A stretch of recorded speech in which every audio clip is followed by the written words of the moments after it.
16 सितंबर 1985 में हमारे देश भारत ने पूरी दुनिया को बता दिया कि अब वो कमजोर नहीं है, जब त्रिशूल मिसाइल ने अपनी पहली सक्सेसफुल फायरिंग अचीव की।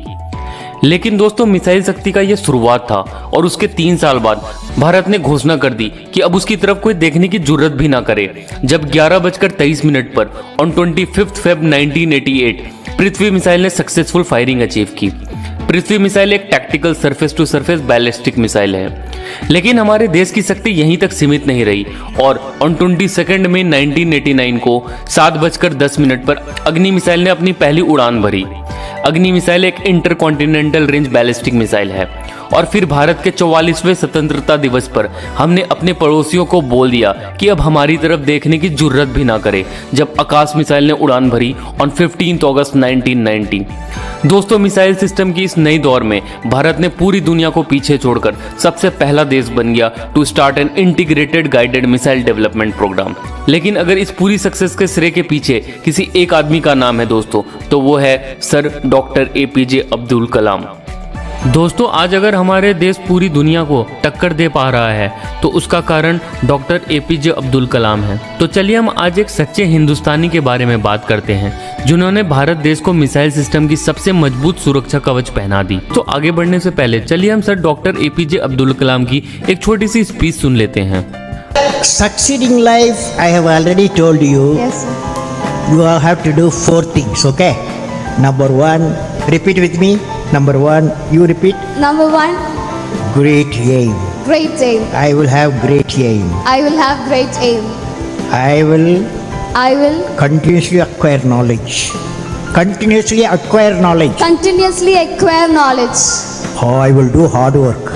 I will do hard work. I will persevere I will persevere and succeed. and succeed. Okay, that's the mantra. Doctor APJ Abdul Kalam का पूरा नाम अबुल पाकिर जैनुलब्दीन अब्दुल कलाम था और उनका जन्म 15 अक्टूबर 1931 में एक मिडिल क्लास तमिल फैमिली में आइलैंड टाउन ऑफ रामेश्वरम में हुआ था। उनके फादर का नाम जैनुलाबुद्दीन था, जो कि एक बोट ओनर थे। उनकी मदर का नाम आसियामा था और वो एक हाउसवाइफ थी। सर अब्दुल कलाम बताते हैं कि बचपन में उनकी लाइफ को 3 लोगों ने बहुत इन्फ्लुएंस किया था। एक तो उनके फादर थे और 2 उनके कजन ब्रदर थे। और वो बताते हैं कि उनकी स्कूल की पढ़ाई और उनकी सक्सेस में इन 3 लोगों का बहुत बड़ा हाथ था। सर अब्दुल कलाम के फादर उन्हें कलेक्टर बनाना चाहते थे और उन्हें रामेश्वरम से दूर एक boarding school Schwartz high school में डाल दिया। बस फिर क्या था, डॉक्टर APJ अब्दुल कलाम साहब अपने फादर के ड्रीम को अचीव करने के लिए चले गए। पर दोस्तों, उन्हें पता नहीं था कि उनकी किस्मत में क्या लिखा हुआ है। स्क्वाड्स हाई स्कूल से स्कूलिंग खत्म करने के बाद doctor APJ Abdul Kalam sir 1950 में सेंट जोसेफ कॉलेज त्रिची में इंटरमीडिएट की पढ़ाई करने के लिए चले गए। इंटरमीडिएट की पढ़ाई खत्म करने के बाद अब्दुल कलाम सर अपना कॉलेज सेंट जोसेफ में स्टार्ट किया फॉर BSc। लेकिन कॉलेज खत्म करने के बाद उन्हें रियलाइज हुआ कि उनका इंटरेस्ट फिजिक्स में नहीं बल्कि इंजीनियरिंग में है। अब्दुल कलाम सर, जो कि बहुत ही सिंपल फैमिली बैकग्राउंड से थे, उन्होंने अपनी ग्रेजुएशन तक की पढ़ाई पूरी लगन और मेहनत से की। लेकिन ग्रेजुएशन कंप्लीट होते ही उन्होंने खुद से बोला कि अब वो दुनिया की नहीं बल्कि अपने आप की सुनेंगे और उन्होंने मास्टर्स की पढ़ाई करने के लिए मद्रास इंस्टीट्यूट ऑफ टेक्नोलॉजी में एग्जाम दिया। दोस्तों, इंजीनियरिंग की पढ़ाई करने में बहुत पैसे लगते थे और अब्दुल कलाम सर के पास इतने पैसे नहीं थे। MIT में एडमिशन के लिए उन्हें 1000 रुपीज का फीस भरना था और डॉक्टर अब्दुल कलाम के फादर के पास इतने पैसे नहीं थे। तभी उनकी सिस्टर जोहरा ने अपने सोने के चेन और बैंगल्स को गिरवी रखकर doctor APJ Abdul Kalam sir के एडमिशन के पैसे दिए। अब्दुल कलाम सर बोलते हैं कि उनका उस समय दिल भर आया और उन्होंने कसम खाई कि वो मेहनत करके MIT में स्कॉलरशिप लेंगे और अपनी बहन के गहने जरूर छुड़वाएंगे। और दोस्तों, उन्होंने बाद में ऐसा करके भी दिखाया। MIT में पढ़ाई खत्म करते हुए डॉक्टर अब्दुल कलाम सर को एयरक्राफ्ट से बहुत प्यार होने लगा और उन्होंने अपना स्ट्रीम एरोनॉटिकल इंजीनियरिंग चूज किया और बोलते हैं कि उनकी लाइफ का गोल बिल्कुल क्लियर हो गया था कि he wanted to fly aircraft. MIT की पढ़ाई खत्म होते ही अब्दुल कलाम सर HAL यानी कि हिंदुस्तान एरोनॉटिक्स लिमिटेड बैंगलोर में एज ए ट्रेनी काम करने लगे और उन्होंने HAL में एयरक्राफ्ट के इंजन्स की ओवरऑलिंग से लेकर बाकी एरोनॉटिक्स इंजीनियर का हैंड्स ऑन एक्सपीरियंस सीखा। HAL से graduation in aeronautical engineering complete होते ही अब्दुल कलाम सर के पास जॉब की 2 अपॉर्चुनिटीज थी। पहला था career in Indian Air Force as a pilot और दूसरा था a job at the directorate of technical development and production at the ministry of defence. Abdul Kalam sir Dehradun पहुंच गए for the SSB exam for Indian Air Force. But दोस्तों वो बोलते हैं ना कि सर अब्दुल कलाम की किस्मत में कुछ और बड़ा लिखा हुआ था। 25 एग्जामिनीज में 8 लोगों का सिलेक्शन हुआ, but sir Abdul Kalam was 9th in the merit list. Selection ना होने पर वो बिल्कुल टूट गए और अपनी जिंदगी से बिल्कुल हताश हो गए और वो देहरादून से ऋषिकेश पहुंच गए। अब्दुल कलाम सर को ऐसा लगने लगा कि अब उनकी जिंदगी में कोई मकसद ही नहीं बचा है। तभी ऋषिकेश में स्वामी शिवानंदा ने अब्दुल कलाम सर से बोला कि उन्हें अपनी डेस्टिनी को एक्सेप्ट करना होगा। उनकी डेस्टिनी में एयरफोर्स पायलट बनना तो नहीं लिखा है, पर उनकी डेस्टिनी में कुछ और भी बड़ा लिखा हुआ है जो उन्हें समय आने पर पता चलेगा। इसके बाद डॉक्टर एपीजे अब्दुल कलाम ने as a senior scientific assistant DTD&P join कर लिया एट दिल्ली इन ईयर 1958। दोस्तों 3 साल दिल्ली में काम करने के बाद उनका ट्रांसफर एक न्यू एस्टेब्लिशमेंट ADE यानी कि एरोनॉटिकल डेवलपमेंट एस्टेब्लिशमेंट बैंगलोर में हो गया। ADE में अब्दुल कलाम सर एक होवरक्राफ्ट बनाने के प्रोजेक्ट में काम करने लगे। दोस्तों होवरक्राफ्ट एक एयरक्राफ्ट का छोटा मॉडल होता है। अब्दुल कलाम सर जिनका बचपन से इंटरेस्ट एयरक्राफ्ट उड़ाना था, वो इस प्रोजेक्ट पर पूरे डेडिकेशन से काम करने लगे और इस होवरक्राफ्ट का नाम रखा गया नंदी, जो कि भगवान शिव की सवारी है। इस प्रोजेक्ट के सक्सेस के बाद अब्दुल कलाम सर ने उस समय के डिफेंस मिनिस्टर VK मेनन को खुद होवरक्राफ्ट चलाकर दिखाया। लेकिन दोस्तों कुछ कंट्रोवर्सीज के कारण होवरक्राफ्ट मैन्युफैक्चरिंग स्टार्ट नहीं हो पाया। अब्दुल कलाम सर की मेहनत और लगन को देखकर प्रोफेसर MGK मेनन, जो कि Tata institute of fundamental research के डायरेक्टर थे, उन्होंने सर अब्दुल कलाम को Indian committee for space research यानी कि INCOSPR में नियुक्ति दे दी for the post of rocket engineer. INCOSPR में काम करते हुए सर अब्दुल कलाम ने नासा में 6 महीने की ट्रेनिंग भी ली। दोस्तों जब अब्दुल कलाम सर नासा में ट्रेनिंग ले रहे थे तो कुछ दिनों बाद उन्होंने एक रूम में देखा कि एक पेंटिंग लगी हुई थी जिसमें बहुत सारे रॉकेट्स हवा में थे। लेकिन दोस्तों सबसे खास बात थी कि उस पिक्चर में टीपू सुल्तान की आर्मी थी जो ब्रिटिश पर रॉकेट से वॉर कर रही थी। इस फोटो को देखकर अब्दुल कलाम सर इतना प्रभावित हो गए कि उन्होंने सोचा कि जब दूसरे देश के लोग टीपू सुल्तान से प्रेरणा ले रहे हैं तो उनके अपने देश के लोग अंधेरे में क्यों रहेंगे, और उन्होंने ठान लिया कि वो भारत में खुद के देश की टेक्नोलॉजी से रॉकेट्स बनाकर दिखाएंगे। USA से लौटने के बाद अब्दुल कलाम सर का पहला प्रोजेक्ट था to develop a rocket assisted take off system. दोस्तों रैटो यानी कि rocket assisted take off system military aircraft के लिए होता है जिसकी मदद से फाइटर एयरक्राफ्ट हिमालयस की छोटी रनवे से भी टेक ऑफ कर सकते हैं। On 8 October 1972 at air force station Bareilly Uttar Pradesh एक सुखोई जेट एयरक्राफ्ट ने सिर्फ 1200 मीटर लंबे रनवे से टेक ऑफ कर दिखाया with the use of RATO motors. इस प्रोजेक्ट के सक्सेस के बाद डॉक्टर एपीजे अब्दुल कलाम को प्रोजेक्ट मैनेजर अपॉइंट कर दिया गया फॉर SLV प्रोग्राम। दोस्तों SLV का मतलब होता है सैटेलाइट लॉन्च व्हीकल, और इस प्रोजेक्ट का मेन एम था एक indigenise satellite launch vehicle banana for launching A 40 kg satellite into earth orbit. इस प्रोजेक्ट के प्रोजेक्ट मैनेजर बनने के बाद सर अब्दुल कलाम बताते हैं कि उन्होंने SLV के सक्सेस के लिए और अपने टीम को गाइड करने के लिए बहुत मेहनत की। अब्दुल कलाम सर बोलते हैं कि वो अपने टीम मेंबर्स को 3 चीज़ों पर ध्यान रखने के लिए सिखाते थे। पहला इंपॉर्टेंस ऑफ डिज़ाइन, दूसरा गोल सेटिंग और तीसरा strength to withstand setbacks.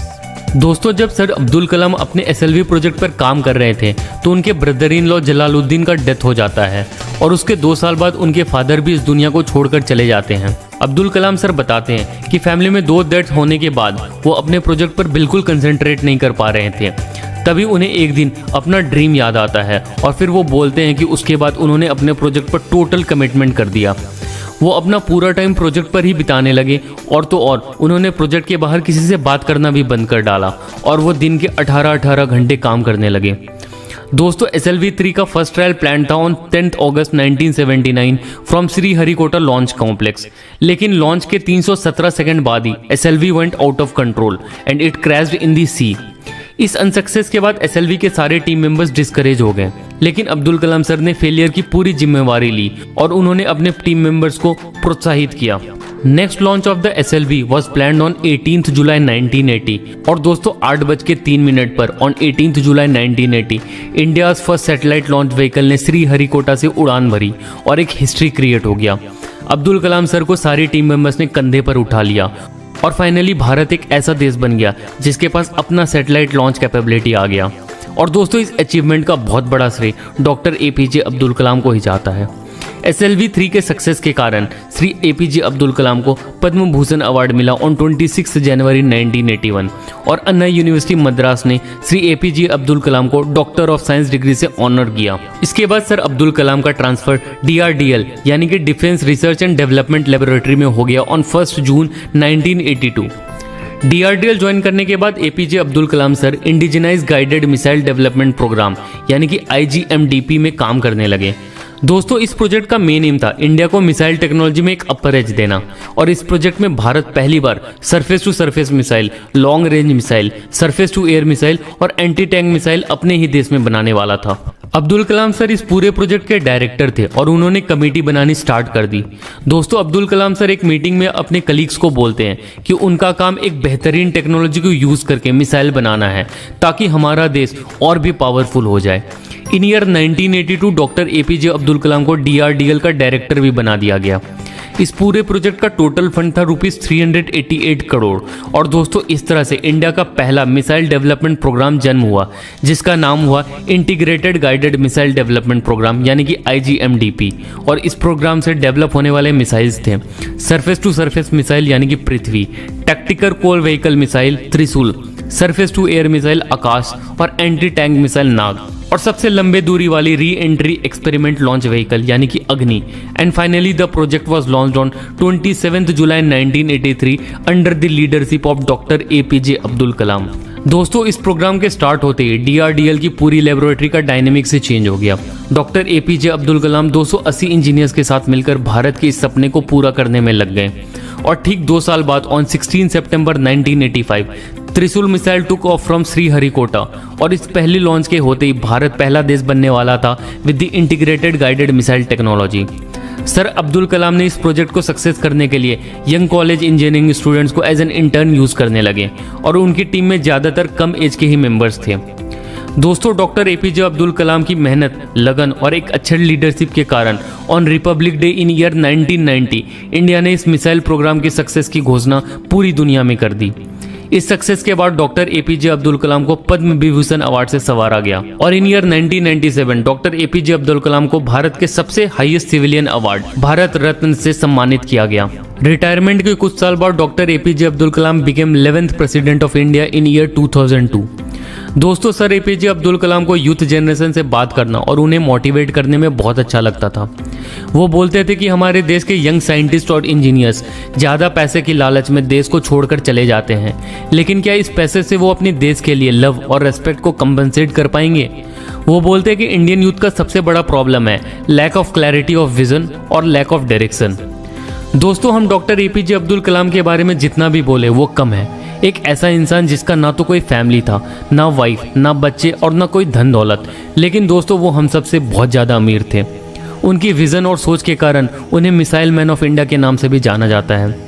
On 27 July 2015 sir doctor APJ Abdul Kalam एक लेक्चर डिलीवर करते हुए एट IIM शिलोंग इस दुनिया से छोड़कर हमें चले गए। लेकिन दोस्तों, उनके दिखाए हुए रास्ते पर अगर हम चलेंगे तो हम जरूर खुद और अपने देश को आगे बढ़ाने में सफल हो जाएंगे। दोस्तों, अगली पाठशाला में हम फिर मिलेंगे ऐसे ही किसी एक महान पर्सनैलिटी की स्टोरी के साथ, और उनकी लाइफ से कुछ सीखने की कोशिश करेंगे। जय हिंद।